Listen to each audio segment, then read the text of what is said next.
एक शहर है जहां सेक्टर 13 नहीं है, क्योंकि जिसने शहर बसाया उसे अंक तालिका का 13वां अंक भाता नहीं था। बसाया इसलिए गया ताकि इसे एक प्रदेश की राजधानी बनाया जा सके, लेकिन फिल वक्त ये 2 प्रदेशों की राजधानी है और खुद एक केंद्र शासित प्रदेश है। हम बात कर रहे हैं नई दिल्ली से 265 किलोमीटर दूर बसे शहर चंडीगढ़ की। शाब्दिक अर्थ चंडी का किला, लेकिन बना हुआ है सियासत का अखाड़ा। बरसों से इस पर कब्जे की लड़ाई है। वक्त बेवक्त अखाड़े से धूल उठती रहती है। पंजाब और हरियाणा दोनों की राजधानी बनने के बाद से चंडीगढ़ पिस रहा है। आज बात इसलिए क्योंकि बीते दिनों पहले पंजाब और फिर हरियाणा दोनों राज्यों ने प्रस्ताव पारित करके चंडीगढ़ पर एक बार फिर अपना अपना दावा ठोक दिया है।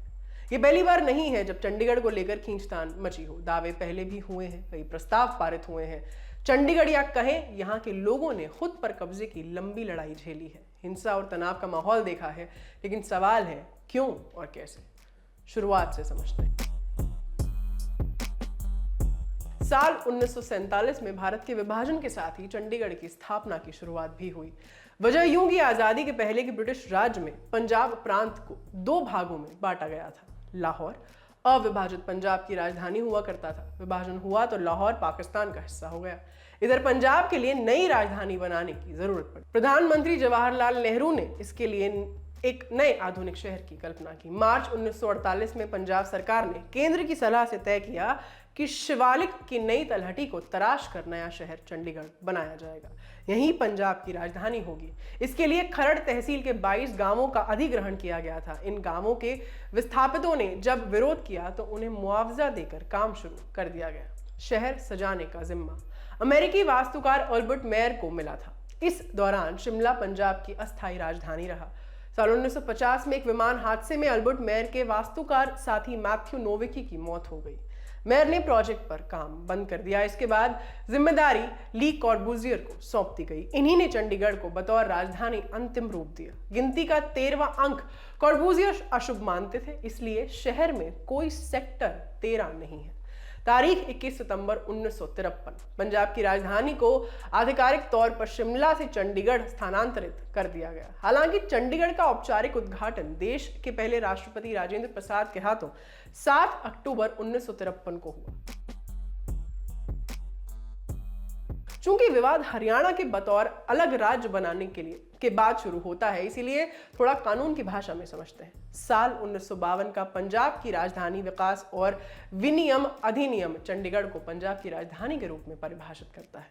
लेकिन 1966 में 18 सितंबर के रोज पंजाब पुनर्गठन अधिनियम पारित किया गया, जिसके तहत पंजाब का पुनर्गठन हुआ। राज्य के टूटकर 2 नए राज्य बने, हरियाणा और हिमाचल प्रदेश। हरियाणा और पंजाब की सीमा पर बसे चंडीगढ़ को दोनों राज्यों की साझा राजधानी और केंद्र शासित प्रदेश घोषित कर दिया गया। चंडीगढ़ का नियंत्रण अब सीधे केंद्र के हाथों में था। इसकी संपत्तियां पंजाब और चंडीगढ़ के बीच 60:40 60-40 के अनुपात में बांट दी गई। इसी पंजाब पुनर्गठन अधिनियम के हवाले से सुप्रीम कोर्ट ने साल 2011 में कहा था कि चंडीगढ़ की 7.19% जमीन पर हिमाचल प्रदेश का हक है। इसीलिए हिमाचल के मुख्यमंत्री जयराम ठाकुर भी चंडीगढ़ में हिमाचल का हिस्सा मांगते हैं। हरियाणा और पंजाब की सीमा जस्टिस जेसी शाह की अध्यक्षता में बने शाह आयोग ने तय की थी। शाह आयोग ने अपनी रिपोर्ट 31 मई 1966 को केंद्र सरकार को सौंपी। इसके बाद 1 नवंबर 1966 को औपचारिक रूप से हरियाणा राज्य का गठन हुआ, जबकि 1966 के पंजाब पुनर्गठन अधिनियम के तहत चंडीगढ़ को एक अस्थायी केंद्र शासित प्रदेश और पंजाब एवं हरियाणा के लिए एक अस्थायी राजधानी बना दिया गया था। इधर शाह आयोग के 2 सदस्य जस्टिस जेसी शाह और जस्टिस MM फिलिप चंडीगढ़ को हरियाणा को दिए जाने के पक्ष में चले गए। हालांकि ये भी कहा गया था कि जब तक पंजाब अपने लिए नई राजधानी नहीं चुन लेता, चंडीगढ़ उसकी अस्थायी राजधानी बना रहेगा। लेकिन आयोग के तीसरे सदस्य S दत्त का मत था कि चंडीगढ़ को पंजाब को दे देना चाहिए, क्योंकि इस इलाके की हिंदी भाषी आबादी प्रवासी है। यहां बता दें कि राज्य पुनर्गठन अधिनियम, जिसके तहत तमाम राज्य बनाए गए हैं, उसमें भाषा ही राज्यों के निर्धारण का सबसे बड़ा आधार मानी गई है। आयोग के सदस्यों के बीच के इस मतभेद के कारण केंद्र सरकार तब कोई निर्णय नहीं ले सकी और मामला ठंडे बस्ते में चला गया। कहा यह भी जाता है कि शाह कमीशन की रिपोर्ट के मुताबिक खरड़ तहसील को हरियाणा को दिया जाना था, जो उस वक्त पंजाब की सबसे बड़ी तहसील हुआ करती थी। चंडीगढ़, कालका और पंचकुला इसी में आते थे। अगर खरड़ तहसील हरियाणा को दे दी जाती तो चंडीगढ़ पर हरियाणा का स्वतः अधिकार हो जाता। फैसला लगभग हो गया था, लेकिन पंजाब कांग्रेस के कुछ नेता उस वक्त देश की प्रधानमंत्री रही इंदिरा गांधी के पास पहुंचे और मामला पलट गया। इंदिरा ने खरड़ तहसील हरियाणा को देने की बजाय पंजाब को दे दी और हरियाणा खाली हाथ रह गया।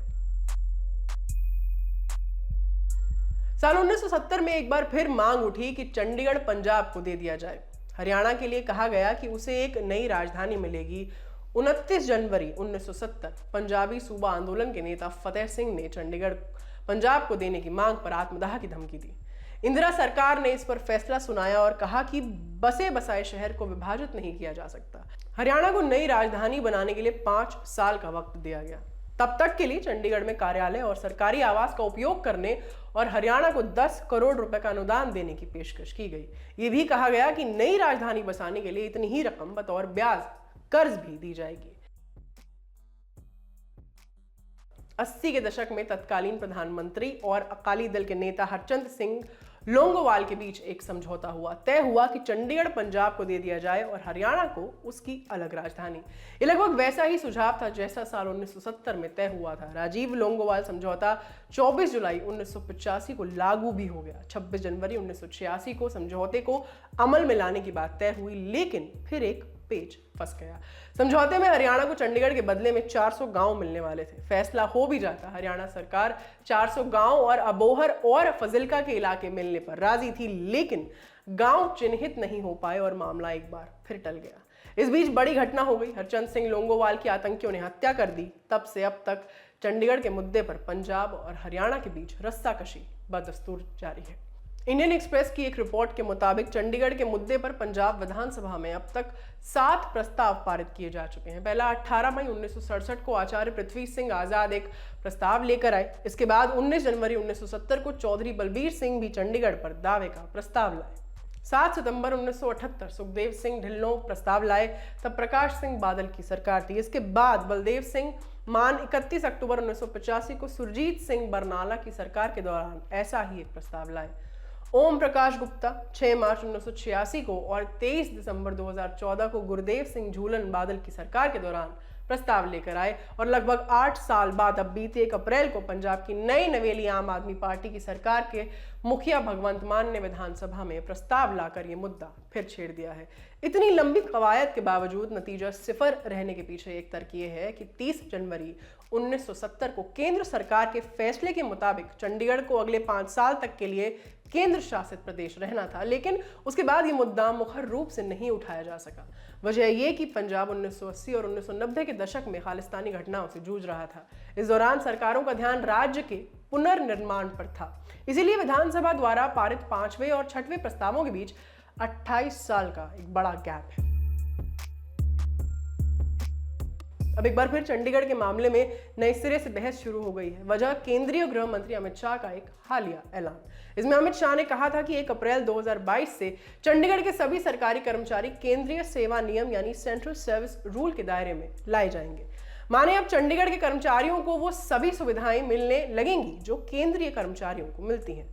अमित शाह के इस ऐलान पर पंजाब के सीएम भगवंत मान ने विरोध जताया। बोले कि केंद्र सरकार का चंडीगढ़ प्रशासन में दूसरे राज्यों के अधिकारियों और कर्मचारियों को नियुक्त करना पंजाब पुनर्गठन एक्ट 1966 के खिलाफ। बता दें कि चंडीगढ़ के कर्मचारियों के लिए सेंट्रल सर्विस रूल की अधिसूचना से पहले केंद्र सरकार ने बाखड़ा ब्याज प्रबंधन बोर्ड BBMB में नियुक्तियों के नियम बदल दिए थे, जिनके मुताबिक अब बोर्ड भारत में कहीं से भी भर्ती कर सकता है, जबकि पहले नियुक्तियां केवल पंजाब और हरियाणा से की जाती थी। केंद्र सरकार के इस फैसले के खिलाफ अकाली दल और कांग्रेस भी आम आदमी पार्टी के साथ दिख रहे हैं। उनका कहना है कि इस फैसले से पंजाब के राजधानी के अधिकार पर दावेदारी कमजोर होगी, क्योंकि अब पंजाब में कर्मचारियों पर पंजाब सर्विस रूल्स लागू नहीं होंगे।